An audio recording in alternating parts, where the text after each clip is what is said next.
Okay, Andrew, whenever you're ready. Okay. Well, I'm very honored to participate today, and I would just like to say a few words about my friend Christine. She is awesome, and I know that this was one of her dreams when she became executive director of the foundation to have workshops like this, so I know this is the first of many. And I've heard Christine's story, which I really appreciate, and resonates with me personally, and that is that her home church in Valley, Nebraska, United Methodist Church, had to close because of a lack of resources. And that's still very painful for her. You can imagine that if the church that you grew up in closed, it wouldn't be delightful. And so she's on a mission from God. She wants to not have that ever happen again. And she is passionate about that. And she knows, as an attorney turned nonprofit executive, which I think is a great training ground for being a nonprofit executive, that the best way to sustain our churches in the next generation is through planned giving. I also know that personally because I am a PPK, that's Presbyterian Preacher's Kid. I'm surprised you let a Presbyterian speak at so many Methodist seminars. I appreciate it. You know, we say debts, you say trespasses. That's about the only difference. But there's a few others. But and also my brother went into the family business. He is a Presbyterian minister in Ohio, and my dad's retired. He's 75. He just spent the last week with us, which was really fun. He lives in Florida. But my brother is 47, and you know, he's worried.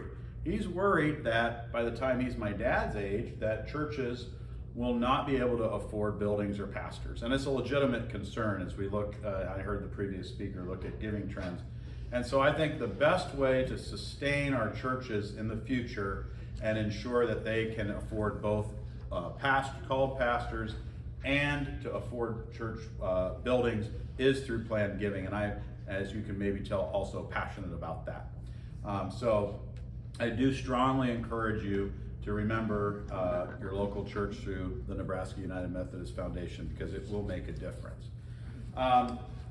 Christine asked me to touch on two things, and I follow instructions. She asked me to touch on the Nebraska Community Foundation's pretty well known, I'm going to talk about it, transfer of wealth study, which they've been doing for now over 20 years, and everybody did see this huge transfer of wealth coming, but I don't think people realized how big it was going to be, and those of us in the estate planning world are living it right now. And I'll talk about that and how that's probably unique. You know, without a crystal ball, we don't know, but the time is now for people to focus on this, because there's going to be some missed opportunities. And then I'll share my standard that a couple of you have heard, shtick, which is the top 10 mistakes made in estate planning. I won't go through all of them, but I want to highlight a couple biggies, that things that have changed or are about to change in the near future, just so this is a valuable educational session for you. And Larry Ruth is going to keep me on my toes. He's a retired attorney lobbyist who's a uniform law commissioner and knows a lot about this stuff. So I'm honored that you're here. Well, so let's first talk about what's going on. In the Midwest in particular, but throughout the United States, we are now about 10 years into what will probably be the largest transfer of wealth in our nation's history. Why do we say that? Well, especially in the Midwest, it relates to farm ground. Larry and I were just talking about that. When I graduated from law school 25 years ago, I just got the notice from the Bar Association that I've been a lawyer 25 years. That was kind of fun. And I'm 50, that's half my life. You know, really good, I remember Mr. Witt telling me, one of my bosses, really good farm ground in southeast Nebraska. He was from Odo County. It started to go for all-time high prices. And I'll never forget Mr. Witt saying, this would be 1998, and it was his family. He said, we're gonna sell this ground, $2,800 an acre. That's the highest you'll ever see, Andrew. I remember that very clearly. But you have to remember what he had just lived through and practiced law through the 80s and the 90s, and he saw his farm, you know, and his brother go out of business as a farmer. and have to do something else. And so I appreciate why that was the perspective then. But holy cow, over the last 25 years, we've just seen an unbelievable increase in values of farm ground. And I think a lot of these smart people at the Nebraska Community Foundation in Lincoln saw it coming, because they knew that starting in the center part of the state and then migrating out, we were going to see this wave over 25 to 30 years, and as I said, we're about 10 years into it, of this huge transfer of wealth. Hello, here's some handouts for you. I'll get them. Okay. And there are a couple of factors for that. One is, I'm supposed to stay over here so I stay in the video. One is farm ground. So in Nebraska, we've seen prices just continue to skyrocket. I personally had our largest, our highest sale just 2 months ago in York County out of an estate. We had an appraisal done. This is really prime irrigated ground. My appraisal done by a friend of mine in Hastings came back. He said, well, I think it's worth at least $14,500 an acre. We're like, wow. And then I talked to the client, who's the heir, who lives in Lincoln. He said, and the tenant wanted it. And I said, well, we can negotiate it down. Why don't I start at $17,000 an acre and see what happens? And so I did, and they said sold. So we just sold a farm for $17,000 an acre in York County. Last year I sold a farm in Cedar County, Nebraska, northeast Nebraska, for $13,800. Last year I sold dry land with, and when I say I mean it's an estate where my client died and we're selling the land. Dry land with maybe irrigation potential in Saline County near Crete for $10,800 an acre. So when your average farm in Nebraska is now 930 acres, there aren't small farmers anymore. Most farmers are worth at least 10 million in land. And when you add on equipment and that, most of the big guys that we're meeting with in central Nebraska are $20, $30 million in net worth. So it's a totally changed landscape. Also, the baby boomers, and I told my dad and mom who were here, man, every day I'm meeting with you, mom and dad. I do. Every day I meet with somebody my parents' age, and I always say, well, if you want to place me, I'm your kid who was born in '72. It's well documented that the baby boomers are the wealthiest generation in the world since the Roman Empire. And they're wealthier. The baby boomers are wealthier than the Romans. Why? Well, partly in the Midwest is what I just talked about, but the other big thing, of course, is the stock market and 401ks and investments that really became popular in the late 70s and early 80s and were funded by baby boomers, so that most of the people that we meet with have their largest asset in qualified retirement accounts, 401ks. And I'll mention some of the changes, unfortunately, that have happened with those in a minute. Also, the baby boomers, it's a perfect storm, inherited from a generation that saved every penny. The parents of the baby boomers didn't spend their money, and their kids sure are. So, and again, we're seeing that because on average, our little office handles over 250 estates a year, meaning 250 people who died. And so we have 2 full-time paralegals. All they do is work with families, and there's a lot of work, and we're seeing just tremendous wealth transferring from a generation that saved to baby boomers who are now retiring. And so this perfect storm has created the wealthiest generation, and some, who knows, but some people say maybe ever. But when Christina and I look at people our age and their spending habits, I mean, it's almost shocking. We're Gen X. I was born in '72. 55% of people my age don't have a savings account, don't have anything saved. 55% of people my age could not write you a check for a couple $100 other than their expenses. A lot of them still live off mom and dad or grandma and grandpa. So we see some, and obviously how that translates to the church, I don't need to tell you. And so this, especially in the Midwest, is going to be a missed opportunity if not capitalized on in the next 10 years. And so I think there is a sense of urgency. And you know, we Protestants aren't very good at this. I'll tell you who is, the Roman Catholics. Holy cow. I get a Christmas card from the Catholic bishop. He knows my name. His executive director of the foundation in Lincoln calls me all the time. And I'm a Presbyterian. They don't care. They know who all the estate planning lawyers are. They know who all the financial planners are. They push it, and they do. I mean, when I meet with Roman Catholic clients, a good 10 to 20% of them want to leave something to their parish or otherwise. I'm sorry to say, in the Protestant world, it's like 2%. And you might find that shocking because you're here, but in the Protestant world, I'll put the blame on us, the people who are active in church. We don't talk about it enough. And the main reason the Catholics do a much better job is they talk about it a lot. And so it's important, if you're a believer in planned giving, for you to mention it publicly at church. You don't have to say what you did. That's, we don't want to be braggadocious. That's not Methodist-like. But, letting people know, I've remembered the local church in my estate. Oh, maybe I'll do that. So these types of seminars, I know Christine would be very, very willing to come to your local church. She loves doing it, and she's passionate about it. And, I think some of the local churches are wary of the foundation, and they shouldn't be, because the foundation has proven that they want to work with the local church to support it. I do realize that some churches have their own foundations, and we certainly respect that.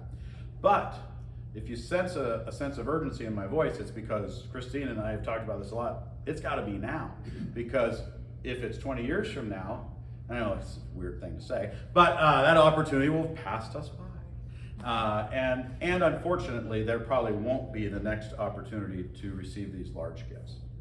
And so I got to tell you, when I make a call to a pastor like I did recently in Lincoln, and say that you just got a gift from somebody for $600,000, I mean, I could hear the phone almost drop. That's kind of fun. But what a difference that's going to make for that small church in Lincoln. They're going to be, and the pastor, she's told me this, they're going to be able to continue to have a Christian education director, whereas they wouldn't have otherwise. So they'll have Sunday school. They'll provide scholarships for kids to go to camp. These are things that, because all of their money is being used for their building and their one pastor, they couldn't do otherwise. So it makes a huge difference. And this study, which I gave everybody a copy of, shows the immense numbers. These are billions, folks, not millions, billions that are transferring. And so the opportunity to talk to people is now. And how do you do that?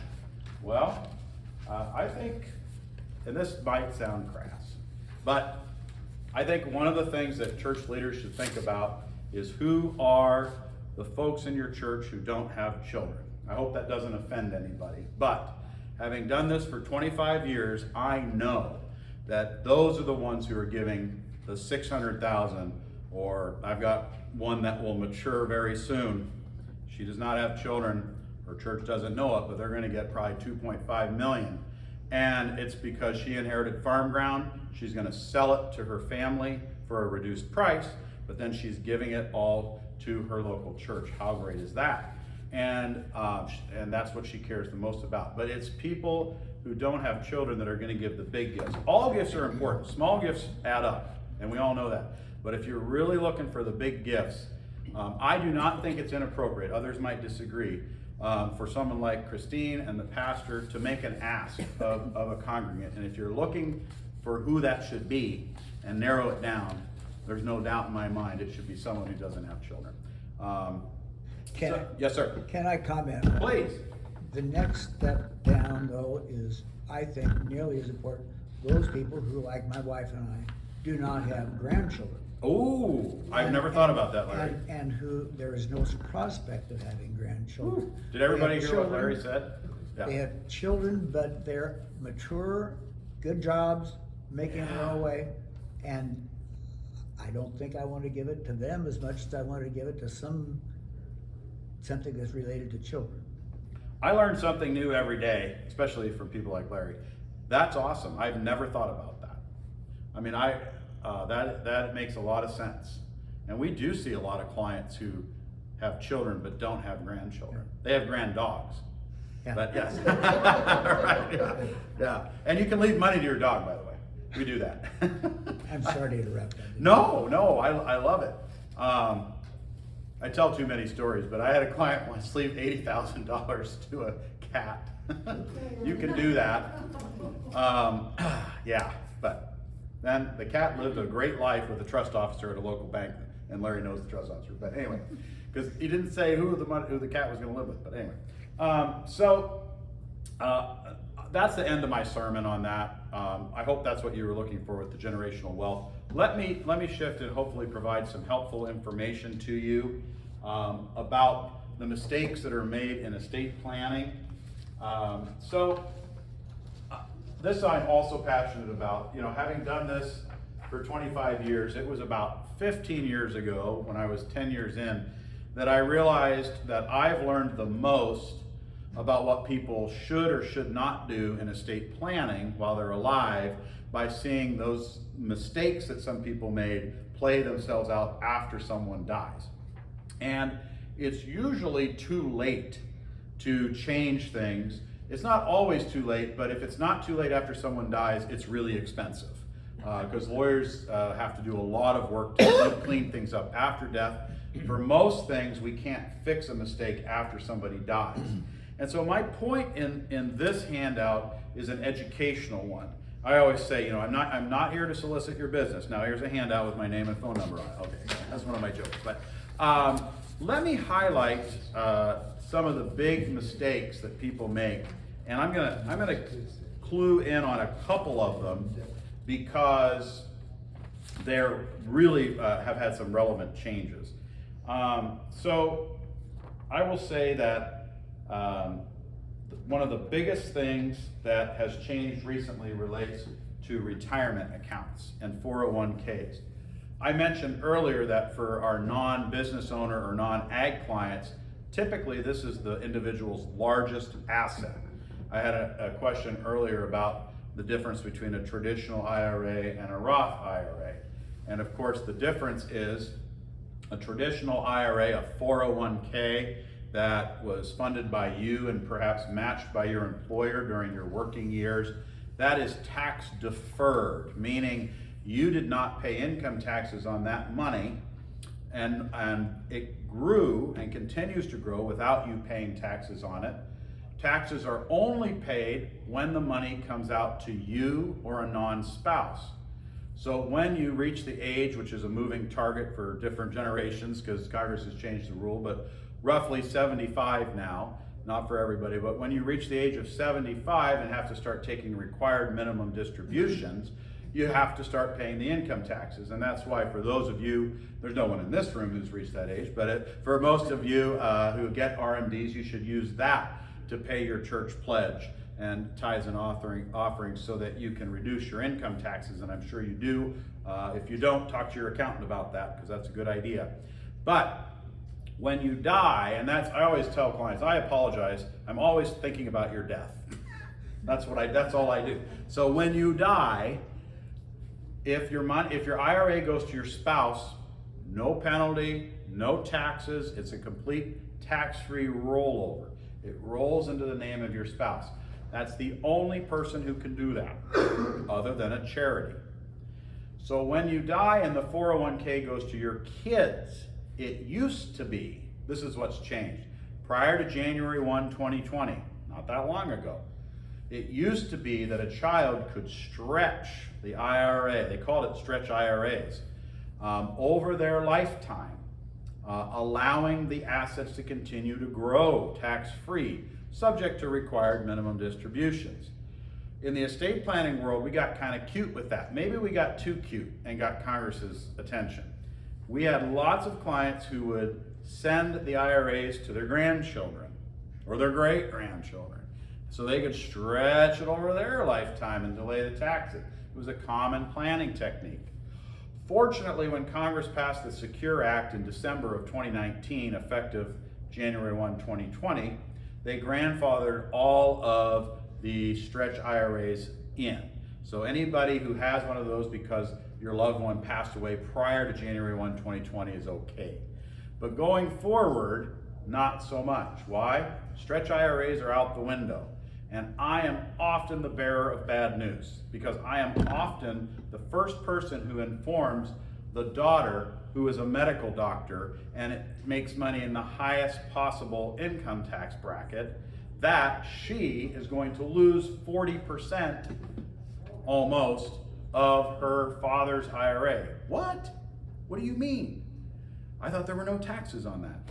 It's tax deferred, and Uncle Sam and the Nebraska Department of Revenue get paid at some point. And that point is when the money goes to a non-spouse, if it's a person.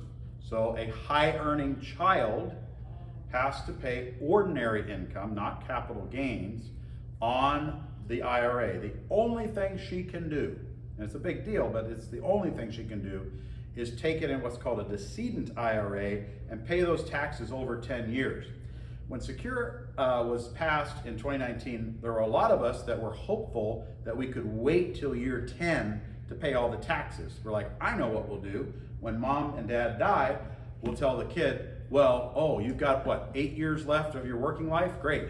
Once you retire and your income tax rate goes down, we'll wait to pay all the taxes in year 10. No, IRS came out with guidance on that last year and said, nice try.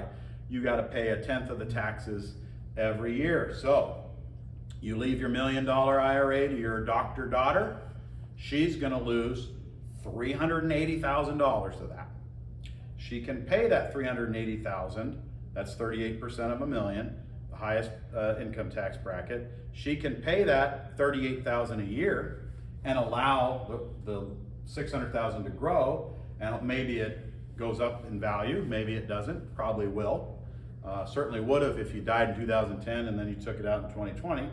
Don't know about the next 10 years. But that's the biggest issue that we're facing right now. People don't know about it. It happened right before the pandemic, so nobody was paying attention. And now we are dealing with it.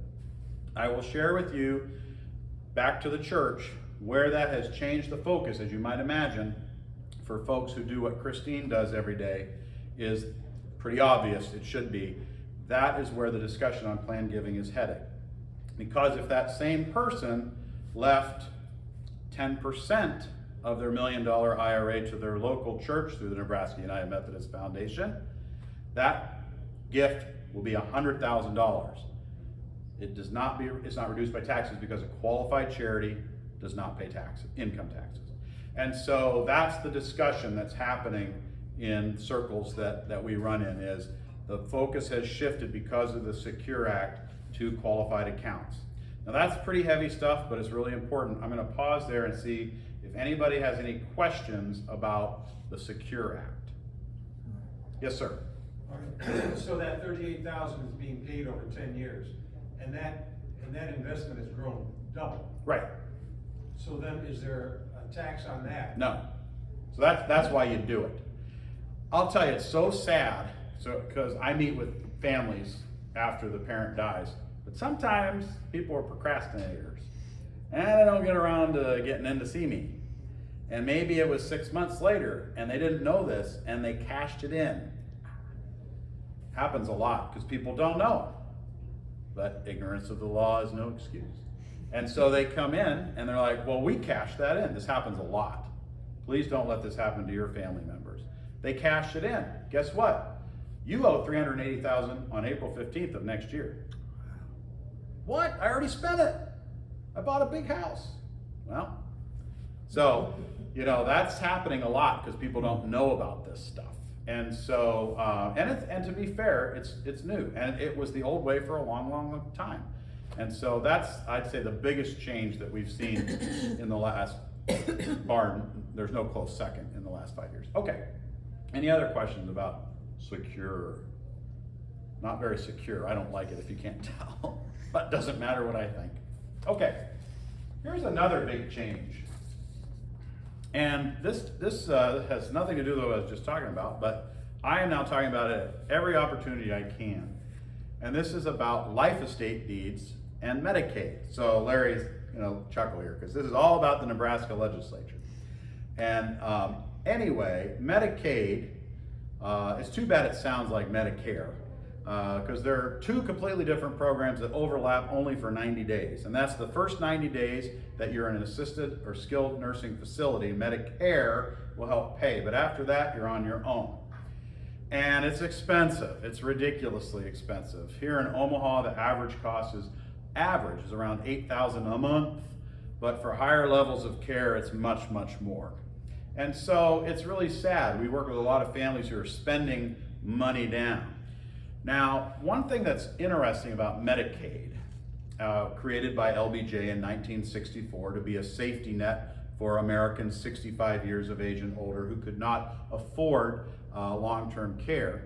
Medicaid's become all kinds of other things too, but its original intent, purpose is what I'm talking about now. It's always been governed by the states. And the reason is, unlike Social Security and Medicare, which are also federal programs, it is partially funded by the states, so the states get to create the rules. I keep looking at Larry because he was a lobbyist, so he made the rules. Okay, so you know, it's interesting because every state's different, and I got a lot of clients who come in, well, see, I heard about this. I'm like, well, that's Medi-Cal. That's Medicaid in California, which is very easy to get on. Colorado has recently become very similar to California in their Medicaid rules. It should not surprise you that our Medicaid rules in Nebraska are very conservative. It's very difficult to get on Medicaid. In fact, it's what I describe as brutal. But we have this one, I'll call it a loophole. I don't know if I should say that publicly, but we have this one legal loophole that has helped hundreds of our clients that I always stress. The reason I talk about it a lot is it went away in 2017, and then we got it back 2 years ago. And what happened was, and first let me describe what it is. It's called the life estate deed. If you file, and this relates to real estate, and it usually relates to farm ground. It can be for other real estate too, but usually it's for people who have inherited farm ground. If you deed the farm to your children now, and you retain a life estate, meaning you still get the income and you pay the property taxes and insurance the rest of your life. After 5 years has gone by, the look back period, then Medicaid will not hold that farm ground against you. So if you spend down all your cash assets on the nursing home and you're left with the farm, you don't have to sell the farm. It's a big deal. You have to use the cash rent that you get from the farm to help pay for the nursing home, probably pays for 2 of the 12 months. But you don't have to sell the ground. When you die, you still get the step up in basis, you avoid probate, and there's a lot of good things about it. Well, there was a certain state senator, it's not the one you're thinking of, there was a certain state senator who wanted to get rid of that because he didn't think it was right. And he started trying in about 2012, and we worked with Larry's old firm and his old law partner to try to stop this. And we were able to stop it for 5 years, but this senator was relentless and he won. Finally, it was horrible. In 2017, and we were at the state bar, we were all really upset about it. So we went to Bill Miller, Larry's partner, and we said, Bill, we're so mad. What should we do? He's like, be patient. He's term limited. I'm like, oh, okay. Be quiet. So, I shouldn't say this when people are recording me. Okay, so we're like, sweet. So we just waited till and the next year, very quietly, because it was revenue neutral, that house, we came in and we got it back. And my law partner, Kara Brostrom, worked with Miller and Roback, formerly Ruth Miller and Roback, and got it back. And it's a big deal because and a lot of people heard that it was going away.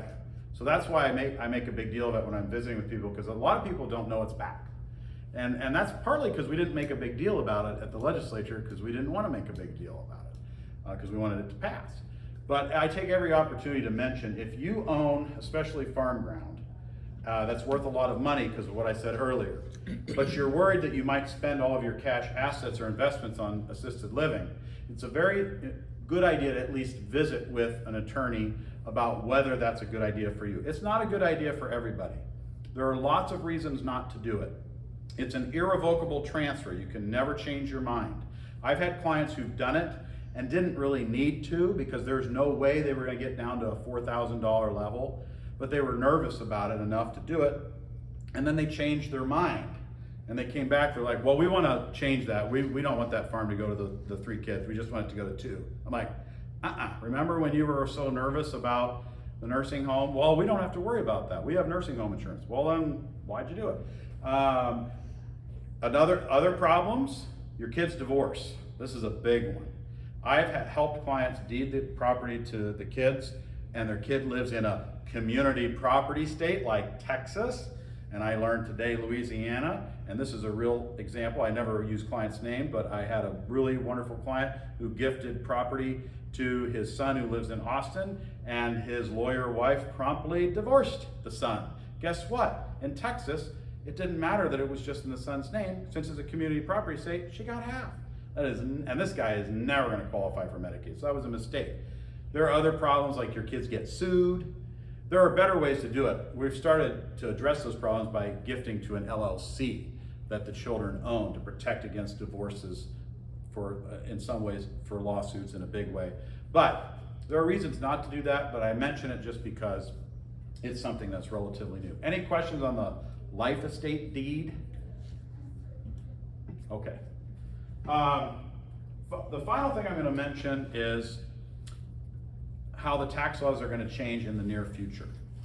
So we are currently on a federal level, under what's called the Tax Act of 2017. That was the Trump Tax Act. And this is not a political statement. It's a very favorable tax act because for the exemptions from the estate tax are very high. So you can, and the estate and gift tax is coupled. So you can give away, as we sit here today, $13 million per person during your lifetime or at death. A married couple gets it doubled to $26 million. That takes care of about most everybody. Not everybody. Mentioned some of those farmers that are north of there, but most of us are well below that. Here's the Paul Harvey. Here's the rest of the story. The Tax Act of 2017 expires at the end of 2025. It's always been that way when it was written in 2017. I remember in 2017 thinking, 2026 is a long ways away. And that does seem like a long time ago with all we've been through the pandemic, actually. But here we are. And people like me and accountants and financial advisors are already starting to talk about, if you're going to take a vacation, do it next year. Because we're concerned that regardless of who's in the White House and regardless of who's in Congress, that this will not be a priority for them, or they'll take the easy route and just not do anything, and by its very name, and they could legitimately blame their predecessors and say it's not our fault, and the whole tax landscape is going to change on January 1, 2026. That means income tax rates will go up. It means capital gains rates will go up. And in our world, the estate world, that means exemptions are going to come way down. Meaning now Americans, if it reverts to the 2011 levels, will only be able to pass, and you know, people smile when I say this, but only will be able to pass $5 million without tax consequences. Well, back to those farmers, that is a big difference. That is a very big difference. And so they're legitimately concerned about that because the tax is 40% after the exemption. And so conversations are being had already about what to do in advance of that. Many people are making significant gifts to children now. Many people are doing charitable planned giving now. And so we know that in 2025, everyone's going to start talking about it. And I know this because I've been through it 3 times before. And Larry probably saw it 3 times before that, where tax laws come up and they're going to be sunsetted. And it's frustrating to planners because the last 3 times this happened in my career, every time Congress fixed it, but 2 of the 3 times they literally waited until December 31st. And the 3rd time, they waited until a week after the deadline passed, after they came back from New Year's. And so how do we plan for that? It's impossible, by the way, is the answer. How do we plan for that? And so there's going to be a lot of angst. There's going to be a lot of questions. We see it coming. So this is the time, as we sit here in August of 2023, to call your lawyer, to call the accountant, call the financial advisor. I'll share with you, my law partners and I this doesn't sound like a good marketing move, but we've already said if nothing changes, which I don't think it will, in January of 25, we're gonna send something out to all the people we've worked with that says, if you wanna talk about this or make a significant change, we have to hear from you by, we haven't decided, but, because it takes a lot to do probably September 1. Because if you call an attorney in November of 25, it's gonna be too late. And so this is a perfect time to mention that the laws are going to change. I don't know what the change is. Maybe it'll be good, maybe it'll be bad, but something's gonna happen. And if that is something that you should think about, now is the time. So that was a lot of information. I like questions. Does anybody have any questions about any one of these other mistakes, or how much time do I have?